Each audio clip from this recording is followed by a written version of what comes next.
അവകാശം, അതിനെ പിൻപറ്റണം. എന്നാൽ അവരാണ് വിജയിച്ചവർ എന്ന് പരിശുദ്ധ ഖുർആൻ പറയുന്നുണ്ട്. മാത്രമല്ല പ്രവാചകന്മാരൊക്കെ പറഞ്ഞു, ഖുൽ ഇന്നമാ അന ബശറും മിത്ലുകും യുഹാ ഇലയ്യ. മുഹമ്മദ് മുസ്തഫ സല്ലല്ലാഹു അലൈഹി വസല്ലം മാത്രമല്ല, ഇന്നഹനു ഇല്ലാ ബശറും മിത്ലുകും എന്ന് മറ്റു നബിമാരും പറഞ്ഞു, ഞങ്ങൾ നിങ്ങളെപ്പോലുള്ള മനുഷ്യന്മാരാണ്. മുഹമ്മദ് നബിയെ സംബന്ധിച്ച് പൊതു മുസ്ലിം സമൂഹത്തിനുള്ള ധാരണയല്ല തരീഖത്തുകാർക്കുള്ളതെന്ന് ഞാൻ ഇവിടെ പ്രമാണങ്ങൾ ഉദ്ധരിച്ച് സമർത്ഥിച്ചിരുന്നു.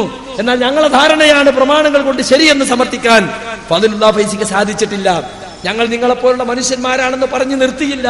ഞങ്ങൾക്ക് വഹ്യ് ലഭിക്കുന്നു, അള്ളാഹുവിൽ നിന്ന് അഭൗതിക മാർഗത്തിലൂടെ സന്ദേശം ലഭിക്കുന്നു. അങ്ങനെ വഹ്യ് ലഭിക്കുന്ന പ്രവാചകന്മാർ പാപ സുരക്ഷിതരായിരിക്കും. കുറ്റങ്ങളെന്ന് പറയാവുന്നത് അവരിൽ സംഭവിക്കുകയില്ല.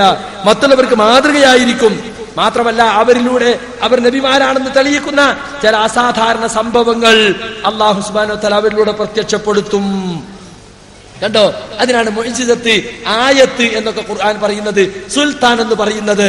അത് സംഭവിച്ചിട്ടുണ്ട്, അതിലൊന്നും ഞങ്ങൾക്കും തർക്കമില്ല. മുഹമ്മദ് മുസ്തഫ സല്ലല്ലാഹു അലൈഹി വസല്ലമയുടെ ജീവിതത്തിൽ സംഭവിച്ചതായി പരിശുദ്ധ ഖുർആൻ കൊണ്ടും സ്ഥിരപ്പെട്ട ഹദീസ് കൊണ്ടും തെളിഞ്ഞിട്ടുള്ള ഒരു ദൃഷ്ടാന്തത്തെയും ഞങ്ങൾ നിഷേധിച്ചിട്ടില്ല. റസൂലുള്ളാഹിക്ക് ഒരു പ്രത്യേകതയുമില്ലെന്ന് ഞങ്ങൾ വാദിച്ചിട്ടുമില്ല. അത് വാദിച്ചവരോട് നിങ്ങൾ പറഞ്ഞാൽ മതി. മുസ്ലിയാർ ഇവിടെ കുറച്ച് പറഞ്ഞു. എന്ത്? നബിയോട് അള്ളാഹു പറഞ്ഞു, യാ അയ്യുഹല്ലദീന ആമനൂ ലാ തർഫഉ അസ്വാതകും ഫൗക സൗത്തിൻ നബിയ്യി. നബിയുടെ ശബ്ദത്തെക്കാളേറെ നിങ്ങൾ ശബ്ദം ഉയർത്തരുത്. വലാ തജ്ഹറൂ ലഹു ബിൽ ഖൗലി കജഹരി ബഅലികും ലിബഅലിൻ. നിങ്ങൾ ചിലർ മറ്റു ചിലരോട് സംസാരിക്കുന്നത് പോലെ റസൂലിനോട് നിങ്ങൾ സംസാരിക്കരുത്. അൻ തഹബത അമാലുകും വഅൻതും ലാ തശ്ഉറൂൻ. നിങ്ങൾ അറിയാതെ നിങ്ങൾ അമലുകൾ പൊളിഞ്ഞു പോകാൻ അത് കാരണമായിരിക്കും. എന്നിട്ട് ഫൈസി പറയാണ്, ഓ നീ ആൾദൈവമാകാനുള്ള പരിപാടിയാണല്ലേ എന്ന് സഹാബത്ത് പറഞ്ഞിട്ടില്ല. കണ്ടോ, നബിയുടെ ശബ്ദത്തെക്കാളേറെ ശബ്ദമുയർത്തതെന്ന് പറയുന്നത് നബിയോടുള്ള ആദരവാണ്. അത് നബിയെ ആരാധിക്കലല്ല. ആദരവ് ആവാം, ആരാധന പാടില്ല. ആദരവും ആരാധനയും തമ്മിൽ വേർതിരിയുന്നത് എവിടെയാണെന്ന തിരിച്ചറിവ് തരീഖത്തുകാർക്ക് നഷ്ടപ്പെട്ടിരിക്കുന്നു. അത് നമ്മൾ മനസ്സിലാക്കണം. എല്ലാ ആദരവും ആരാധനയല്ല, പക്ഷെ എല്ലാ ആരാധനയിലും ആദരവുണ്ടാകും. ആദരവില്ലാത്ത ആരാധന ഉണ്ടാവില്ല. ഇത് വ്യക്തമായി മനസ്സിലാക്കണം. ഒരാൾ മറ്റൊരാൾ ആദരിച്ചാൽ അത് ആരാധനയാവില്ല, പക്ഷെ ആദരവ് അതിരി കവിഞ്ഞാലോ അത് ആരാധനയാകും. ജൂതന്മാർക്കും ക്രിസ്ത്യാനികൾക്കും സംഭവിച്ച അതാണ്. ഈസ ഇബ്നു മറിയമിനെ ആദരിച്ച് അതിരി കവിഞ്ഞു, ദൈവപുത്രൻ എന്നിടത്തെത്തി. ഉസൈർ നബിയെ ആദരിച്ച് അതിരി കവിഞ്ഞ് ദൈവപുത്രൻ എന്നിടത്തെത്തി. അതുകൊണ്ടാണ് റസൂൽ പറഞ്ഞത്, ഈസ ഇബ്നു മറിയമിന് അമിത പ്രശംസ നടത്തിയവലങ്ങൾ ഇന്ന് അമിത പ്രശംസ നടത്തരുത്. യാ അഹ്ലൽ കിതാബ് ലാ തഗ്ലൂ ഫീ ദീനികും ഗൈറൽ ഹഖി. ന്യായപ്രകാരമല്ല നിങ്ങൾ ദീനിൽ അതിര് കവിയരുത് എന്ന് പരിശുദ്ധ ഖുർആൻ പറഞ്ഞു. അത് നമ്മളോട് കൂടിയുള്ളതാണ്. നിങ്ങളെ മുമ്പുള്ളവരെ നടപടിക്രമങ്ങളെ ചാണിന് ചാണായും മുഴത്തിന് മുഴമായി നിങ്ങൾ പിൻപറ്റുമെന്ന് പറഞ്ഞത് ജൂത ക്രിസ്ത്യാനികളെ സംബന്ധിച്ചാണ്. അത് നിങ്ങൾക്ക് സംഭവിക്കരുതെന്ന് പറഞ്ഞതാണ്. ഫദ്ലുല്ലാഹ് ഫൈസി പറയാണ്, റസൂല് പറഞ്ഞിട്ടുണ്ട്, ലാ യുഅ്മിനു അഹദുക്കും ഹത്താ അകൂന അഹബ്ബ ഇലൈഹി മിൻ വാലിദിഹി വവലദിഹി വന്നാസി അജ്മഈൻ. നിങ്ങളെ രക്ഷിതാക്കളെക്കാൾ, സന്താനങ്ങളെക്കാൾ, മുഴുവൻ മനുഷ്യരെക്കാളും നിങ്ങൾക്ക് ഏറ്റവും പ്രിയപ്പെട്ടവൻ ഞാനായിരിക്കണം. അതുവരെ നിങ്ങളുടെ ഈമാൻ പൂർത്തിയാവുകയില്ല. ആൾ ദൈവാകാനുള്ള പരിപാടിയാ അല്ല. സ്നേഹിക്കണമെന്ന് പറഞ്ഞാൽ എങ്ങനെ ആൾ ദൈവാകുക? നബിയെ സ്നേഹിച്ചത് കൊണ്ട് എല്ലാവരും സ്നേഹിക്കപ്പെട്ടാൽ സ്വന്തം മക്കളെക്കാൾ, രക്ഷിതാക്കളെക്കാൾ റസൂലുള്ളാഹിനെ സ്നേഹിക്കണം, റസൂൽ കൊണ്ടുവന്ന ആദർശത്തെ സ്നേഹിക്കണം എന്ന് പറഞ്ഞാൽ അത് ആൾ ദൈവാകാനുള്ള പരിപാടിയല്ല. അന്നബിയു ഔലാ ബിൽ മുഅ്മിനീന വഅസ്വാജുഹു ഉമ്മഹാത്തുഹും. നബി സല്ലല്ലാഹു അലൈഹി വസല്ലം സത്യവിശ്വാസികളുമായി ഏറ്റവും ബന്ധപ്പെട്ട വ്യക്തിയാണ്. നബിയുടെ ഭാര്യമാർ സത്യവിശ്വാസികളുടെ ഉമ്മമാരാണ്. ഇതെല്ലാം പരിശുദ്ധ ഖുർആൻ അംഗീകരിച്ചവരും ഹദീസ് അംഗീകരിക്കുന്നവർക്കും തള്ളിക്കളയാൻ പറ്റാത്ത കാര്യമാണ്. ഞങ്ങളതൊന്നും തള്ളിക്കെട്ടില്ല. പിന്നെ മൂപ്പര് ബർക്കത്തിനെ സംബന്ധിച്ച് കുറെ പറഞ്ഞു.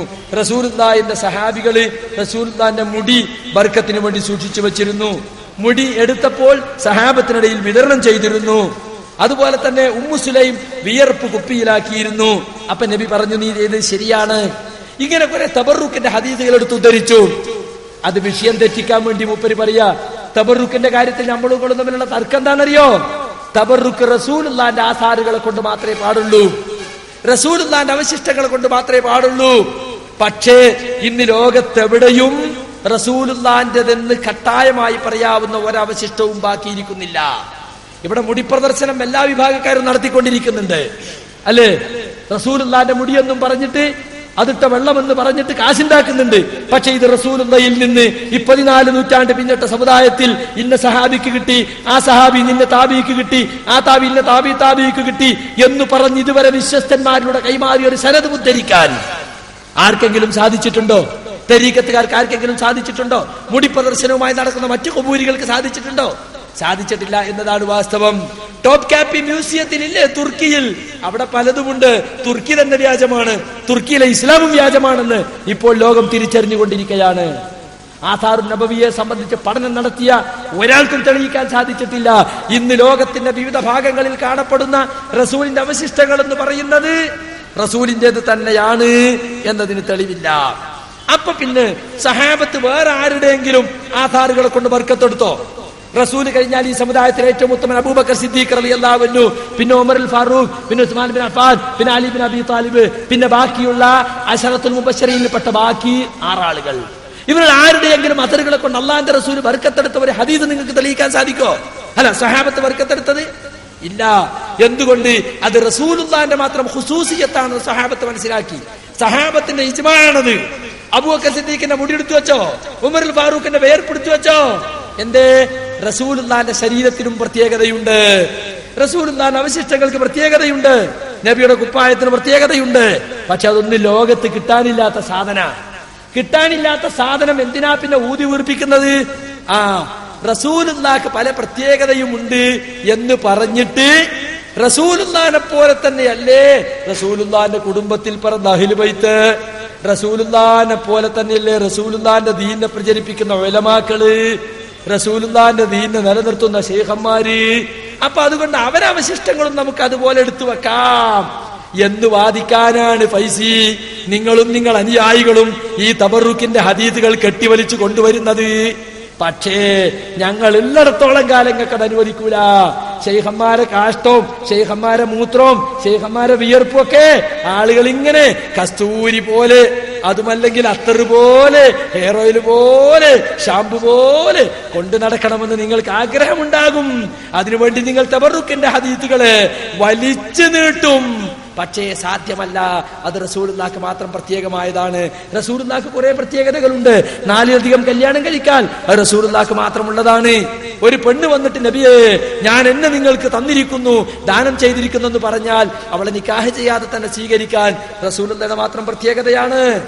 മറ്റുള്ളവരൊക്കെ 1 കല്യാണം കഴിച്ചാൽ ഭാര്യമാർക്കിടയിൽ വീതം വെക്കണം, അവരവകാശങ്ങൾ, കൂടെ താമസിക്കൽ. പക്ഷെ റസൂലുള്ളാഹിക്ക് നിർബന്ധമില്ലായിരുന്നു.